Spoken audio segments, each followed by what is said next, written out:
Hey everybody, it's Carrie Baca here. Some of you may know that I've been healing a stage 4 cancer for the past almost 4 years, like 4 years in April. Some of you may not know that if you're new to tuning in. I am here to share my story. I want to give people hope and inspiration that living with a stage 4 cancer is not the worst thing. And I want to share the things that I've learned. So today my topic will be, why did this cancer come? So I think this is huge, and I don't think it's something that everybody thinks of. What I have noticed is people think it's hereditary. According to statistics from breastcancer.org and the National Cancer Society or the American Cancer Society, 5 to 10% of breast cancer cases are hereditary. That is not very many. I had tons of breast cancer in my family. My mom had a stage 4 primary peritoneal cancer. That was 16 years ago. She's still alive. What I know is I believed that I was going to get cancer because it was in my family, and that was just a given. So when I got cancer, it was like, oh, of course, yeah, I've got cancer. My mom had cancer. My aunts had cancer. This is just normal. And when they tested me for the genetic genes, I didn't have any of those. So this is where I feel the healing truly, truly begins, is why did the cancer come?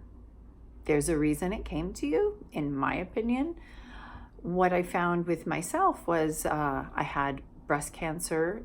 I had a 2-centimeter tumor in my right breast, and then they found just a few weeks after that I had metastatic cancer. The breast cancer had traveled to my liver. So all of the breast cancer was in the liver. Getting Mets as a first-time disease is very uncommon. 5% of people or less get Mets as a first time, even less get it all in their liver. It can go to your bones, your brain, your lungs, your liver. So all of mine was in my liver, very nice and in there. So my acupuncturist said to me, oh, your liver in Chinese medicine is your anger organ. As soon as she said that, my mind was, it just made sense. I was like, yeah, I've actually been pretty angry, even though most people looking at me would not think that. My friends would probably not really see that in me. If you ask my kids and my ex-husband, they would definitely say, yeah, mom can really freak out. And through this 4 years of healing myself, I have found that so much of my healing has come from releasing that anger, that resentment, that built up frustration that I had had really most of my life from having my needs not met. For me, I realized I am a really emotionally connected person. I want emotional intimacy. I want physical intimacy. I want connection. And most of my life, that was something that evaded me. And I went from, my family who, was the 80s. My dad worked all the time.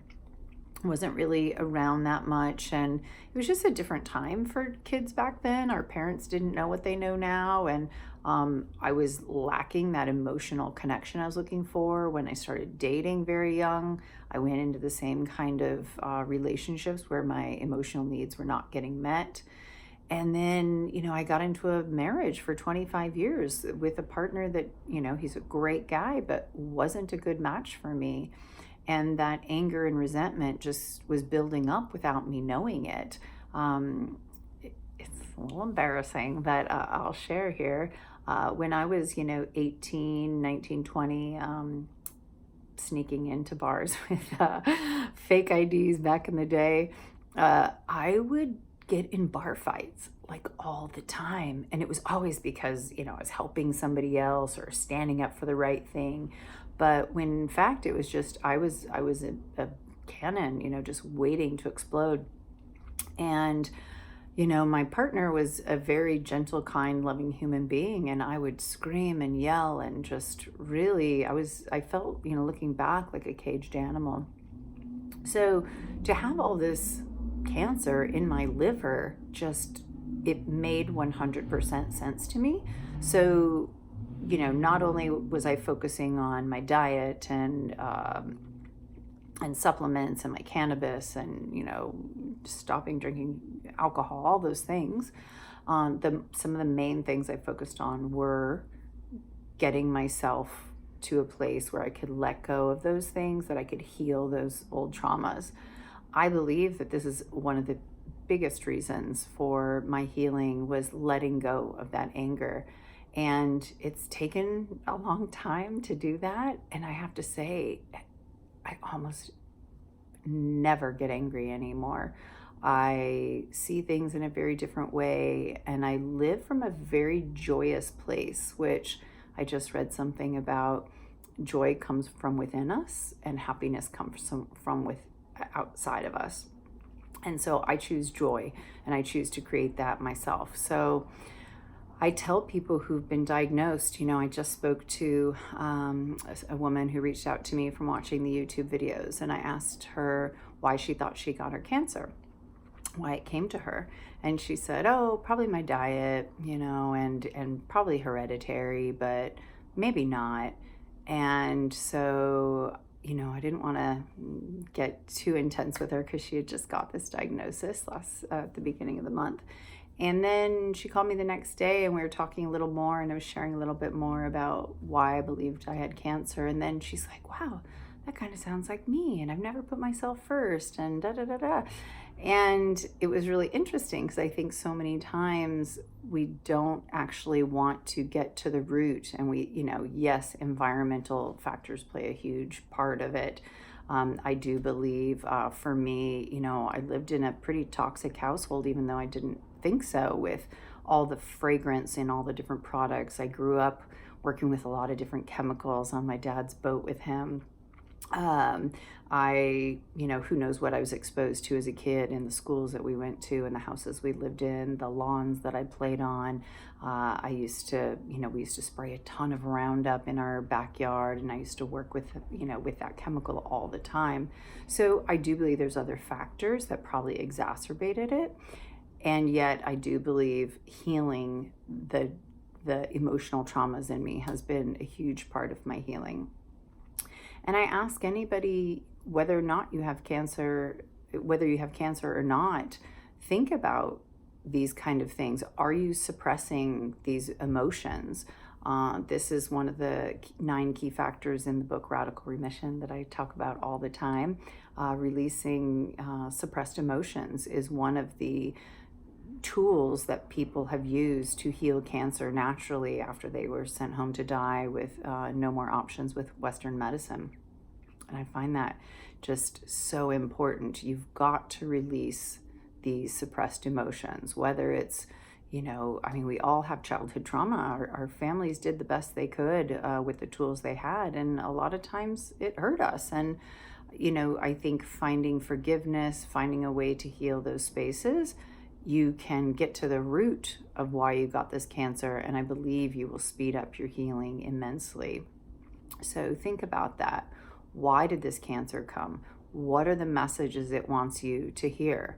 Are you drinking too much? Are you overeating? Are you stressing out? Are you anxious all the time?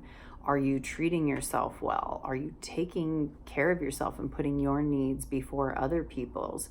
I know that, there's a reason why breast cancer is just, on the rise. I believe so many women do not put themselves first. And, it's whether they're putting their husbands, their partners, their kids, their parents. It's so many moms will say, I drive all day and I dropping off the kids and doing all these things, and I haven't eaten lunch, or I barely drank water today, or I don't get enough sleep, or I can't remember the last time I had time to myself. These are really important things to think about. We have one life, and we're not here to sacrifice for everybody else. We need to take care of ourselves, or we can't help anybody else. So I just want to leave you with these thoughts about why is the cancer with you? If you can really, really get to the bottom of that, I think that that's key. Doing breath work, doing energy healing, seeing a therapist. There's so many different ways to release these suppressed emotions, but finding what's going on is the key. Treating symptoms aren't going to change anything for us. We might get, into remission for a little bit, but as we know, lots of people that go into remission, once the cancer comes back, it's metastatic and things can go downhill really quickly. So getting to the root of the problem is the key in staying healthy and healing your cancer and just living your best life. For me, releasing that anger, oh my gosh, I hated the person that I was. And now I'm in a place where I feel very, very happy and with who I am, how I show up in the world, how I show up with my kids. They will tell everybody, mom is just completely different now. So that's it for today. Please like, share, comment anywhere that anyone that you think could benefit from this video.